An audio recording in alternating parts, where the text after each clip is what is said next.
It's time to talk about Europa Universalis 5, the long-awaited sequel to my favorite game of all time. I'm saying this with complete honesty, EU5 has officially become my favorite game. I have over 5,300 hours in EU4, and so far about 52 hours in EU5. And I'm already convinced this is the best grand strategy experience Paradox has ever made.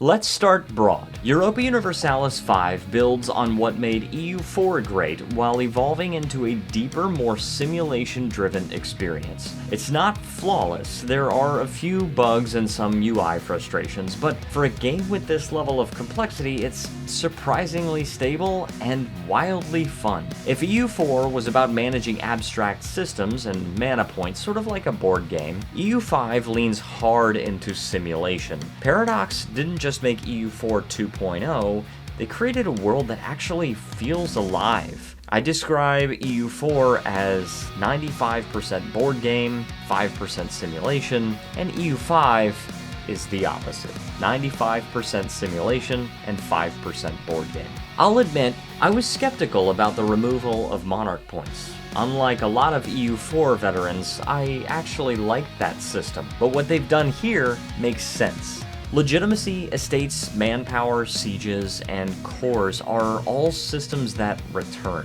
so veterans will still feel at home. The difference is that now you're managing organic systems that respond to each other, rather than just spending abstract resources like admin points, diplo points, military points. The learning curve is steep, but if you're coming from EU4, like me, you'll adapt quickly. Coming from Victoria 3 helps a little, and coming from Crusader Kings 3 helps even less, but it does help a little bit. Now let's talk about the elephant in the room with EU5, and that is the automation system. Nearly every system in the game can be automated with a click, and at first I was a little bit nervous about that. But after 50 hours, I've come to love it, but I have a warning. Automation is great for large empires, or for features you simply don't enjoy micromanaging, things like trade or internal development. Especially when you get bigger, these things become much more difficult to manage effectively, and you're gonna fall behind the AI if you're doing it all manually, unless that is your sole focus. But you can automate those systems to make it easier, more manageable, and if you're learning the other systems, if you're learning the game, it can be a very useful tool. In the case of trade, for example, you can use a slider to mix manual control and automation. But if you automate everything, the game stops being a game. You'll basically be watching an interactive screensaver. My advice is automate what bores you or what overwhelms you, but don't let the AI play for you. The system is a fantastic quality of life feature, but only if you use it responsibly. If you're going to play the game, play the game. The cabinet system is one of my favorite new mechanics. It's the one element that still feels board game-like. You appoint ministers to different positions, each with limited slots, and decide what national focus or project they should push. It's always an interesting strategic choice. You can automate it, sure, and sometimes I do, but I prefer running it manually. It gives me the sense that I'm truly guiding the state, rather than just clicking modifiers. Do you want to integrate a province faster? Do you want to assimilate people to your culture? Do you want to convert them to your religion? Do you want to settle the frontier as a native tribe? Which currently that feature is broken, but it's going to be fixed in the next patch. Just all of these different choices just create this very interesting mechanic, and it's just so fun to play around with, even down to the option of like who you want to appoint into your cabinet, and you can even promote ahead of a cabinet at it, where it's like this person's more efficient, but you can't remove them. So that's a great feature in the game. I love it. One of the biggest and best changes is the separation between levies and professional armies. This kind of came out of nowhere. So this is something that you would benefit from CK3 for, is CK3 definitely has the men-at-arms, which are like your professional armies, and you also have levies, which are the majority of what your army is going to be. Levies represent your feudal troops. They're cheap, plentiful, but inconsistent. You can't choose the makeup of them, the mixture of the different kinds of troops. You cannot choose that. It's like just percentage of the population, basically. They're trash to your troops, but they're troops, okay? You're basically handing weapons to the peasants and saying, here, fight for the country. And by the way, those levies are peasants that are being taken out of the fields and taken out of the other buildings that they would normally be working in. And because of that, your economy actually loses productivity when you raise levies. Professional armies are fully under your control, customizable like EU4 stacks. I'm mostly a quality over quantity player, so this system fits me perfectly. I had one battle in my Georgia campaign, and you're going to be watching footage from that Georgia campaign in the background, where my professional troops killed 450 enemies and only lost 2 men. Not 200, 2. Now, I did outnumber them, but still, that is how big the gap can be between levies and pros. Warfare overall feels wonderfully familiar. Direct control is back.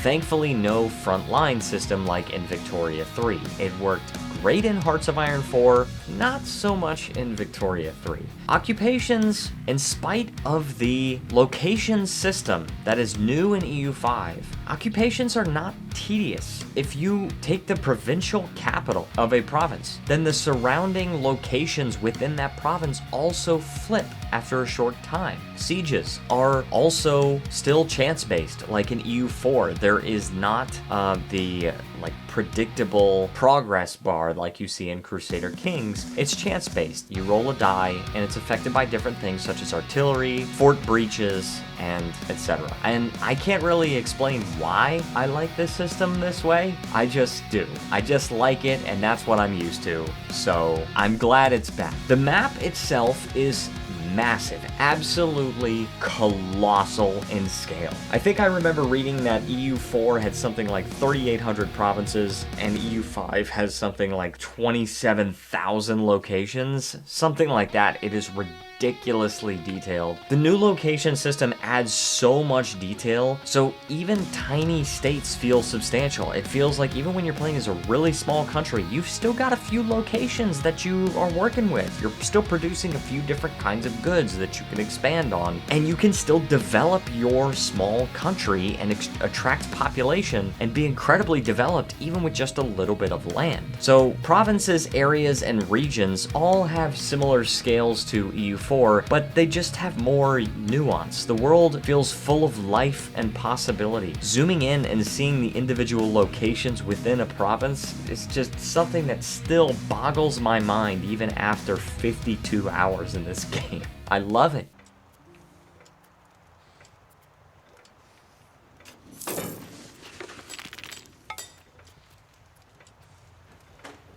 The religion and culture systems have been reworked brilliantly. Obviously, not every faith has unique flavor yet. That's obviously going to come with future updates, but many already do, and the distinctions between variants, such as different Indonesian pagan beliefs, you have several different religions in there. It's just a great touch, and I feel like it's future-proofing the game. So if they want to add flavor to, for example, the Indonesian area in the future, that's easily something that they can do rather than having an overarching religion that they now have to split up into several different ones. Culture, on the other hand, is now a living entity. It represents language, art, tradition, and each culture in the game, even a culture without a primary nation, has an offensive and defensive power. So you have the cultural tradition, which is the defensive power, and the cultural influence with the offensive power. And culture is always dynamic. It's always shifting over time. You have these cultures that clash, and it literally in the game, it's called a culture war. And, your culture might be able to overpower something where it doesn't have a primary nation. They're not really making a lot of works of art. But then your culture might be less powerful than a much larger nation that's heavily funding their culture. And it's just so dynamic, and you want to watch how your empire's identity evolves. It's so interesting. Now, I was a bit disappointed that Societies of Pops are not playable yet. They're not playable on launch. To be fair, the developers were very honest about this and did say that they were hoping that they would be playable on launch, but they would not guarantee it. Much respect to them for that. However, they're already modeled in the game. It's so cool to look at, by the way. That was one of the first map modes I looked at, was population-based countries, and it's like a map under the map, especially if you look at North America. It's like every square inch of land is like claimed by some society, even though they might not have that many people, that many pops. It's like you can see all these different societies that actually exist, whereas something like Europe, it's like every country is just settled, so you don't have that map. But so many areas of the world do have those societies, but you can observe their growth. You can interact with them. You can even declare war on them and force them to migrate, which I did in one Cahokia game that I played as. So it's just a matter of time before Paradox lets us play them. In the meantime, you can still play as building-based states, such as Japanese daimyos or military societies like the Golden Horde. I have not tested them, but it's nice to know that they are playable. Buildings have been completely reworked, and thankfully so. In EU4, it was almost always correct to just spam everything everywhere. Of course, some buildings were better than others, but it was always a good thing to build a building, and it didn't matter what the building was. Here, each construction has actual economic context. So if you already have a surplus of a good, expanding your resource gathering operation, or RGO as we like to abbreviate, might actually hurt your profits. That means planning matters. It feels like a true economy, not just a set of build buttons. In some ways, it's even more complex than Victoria 3, and that's saying something, because Victoria 3 is that's kind of its flagship feature. Research and institutions are also fantastic. Technology is now a tree instead of a straight line with 3 different paths like in EU4. You can progress down branches in different directions, and embracing a new institution unlocks the corresponding tree without blocking off other ones. So, for example, in EU4, before you embrace the Renaissance, you just get this building tech penalty over time that eventually makes it very expensive to research those technologies, and then it kind of compounds and it just makes your technology slower and slower and slower. However, you have entire trees of technology that you can research before the Renaissance even happened, and you get to research those at all the same speed without embracing the Renaissance. And then you might get banking you probably will get banking if you're playing outside of Europe. You'll probably get banking before you get Renaissance, and then you actually get this whole other tree that's in the age of Renaissance without embracing the actual Renaissance. Once you embrace the Renaissance, then you get that tree. So I love that.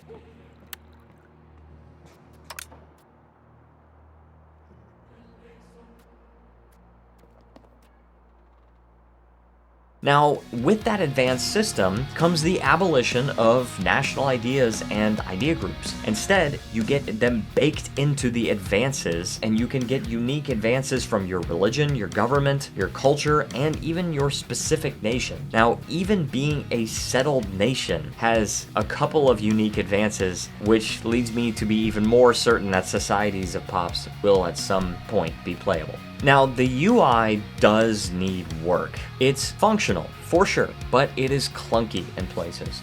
The building menu is overcomplicated, and it's not really very useful to just glance at. It takes some serious work to know what exactly you're looking at and know which button you're trying to press. The diplomatic action menu, it's massive for no reason. Why does the button need to be this wide and the text is this wide? It makes no sense, but it is not a deal breaker, and I am very confident that the developers will be able to streamline it in future patches. Performance-wise, I've heard a lot of complaints, but personally, on my new PC, I am running Linux, and the game runs flawlessly on Linux, runs flawlessly on my machine. I haven't had a single problem, except actually, you know what? I did crash once. But your mileage may vary. For me, it's been smooth sailing. I have consistently had frame rates between 45 and 60, and that's with all of the settings turned all the way up. So your experience might be different, but that's been mine. So here's the bottom line. Europa Universalis 5 is a masterpiece. It's complex, ambitious, and alive in a way few strategy games are. I have that familiar feeling that I had when I was first learning EU4, and I remember there was a demo for EU4, and I remember you couldn't play as Korea in the demo. You could only play as certain countries, and I was like, okay, yeah, you probably can't play as Korea in the nation. Like, why would they make it playable? And I realized in the full game you could play every single country, and I'm like, I'm buying the game now. And I just have that same familiar feeling of like you're learning something incredibly complex, but it's rewarding because you get these feelings like you're really learning something hard. You're learning something difficult and you're succeeding at it. And it's just got such a rewarding structure to it. So to all strategy fans, hard recommendation. To Paradox fans, even harder recommendation. And to fellow EU4 veterans, a golden recommendation. This is Europa Universalis 4 Plus. It borrows some good ideas in Vicky 3 and CK3, but it never forgets what made Europa Universalis special. Paradox and Johan Andersson, you have created a game that I believe will stand the test of time as the grandest of grand strategy games. At $60 for the base game, it is worth every penny. And personally, I got the deluxe edition. It was $85, and I do not for a second regret it. If you love history, simulation, player freedom, sandbox, all of that stuff, buy this game. Buy it. So that's my full review of Europa Universalis 5.